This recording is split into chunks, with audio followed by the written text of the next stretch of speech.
হ্যাঁ, আজকে আমাদের রেসিপি ইলিশ মাছের লেজ ভর্তা। তার জন্য নিয়ে নিয়েছি একটা ইলিশ মাছের লেজ, কুচনো পেঁয়াজ, দুরকমভাবে কাটা পেঁয়াজ, একটা পোর্শন আমরা ভেজে নেব আর একটা পোর্শন থাকবে কাঁচা। কুচনো ধনে পাতা, কুচনো কাঁচা লঙ্কা, দুটো শুকনো লঙ্কা সেটাও ভেজে নেব, দু কোয়া রসুন সেটাও ভেজে নেব, আর লাগবে নুন। এবার মাছটা ভাজা হয়ে গেল। এবার দেখুন আমরা রসুন, লঙ্কা, পেঁয়াজ সব একে একে করে ভেজে নিচ্ছি। সবটা ভাজা হয়ে গেলে মাছটা সুন্দর করে ছাড়িয়ে নিতে হবে যাতে কোনো কাঁটা না থাকে।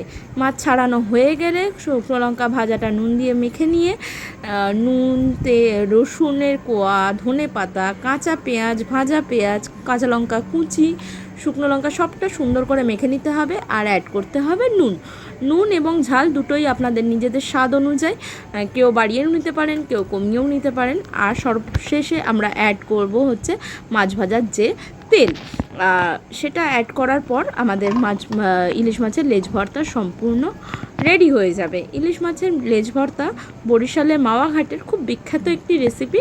আপনারা অবশ্যই করবেন, করে জানাবেন কেমন লাগলো। আশা করি সবাই খুব ভালো লাগবে। খুব সুন্দর একটি পদ। এবং শেষে দেখুন আমি ইলিশ মাছটার একটা ভর্তাটার লেজ শেপ দেওয়ার চেষ্টা করেছি। হয়তো খুব একটা ভালো হয়নি, কিন্তু চেষ্টা করেছি। ধন্যবাদ।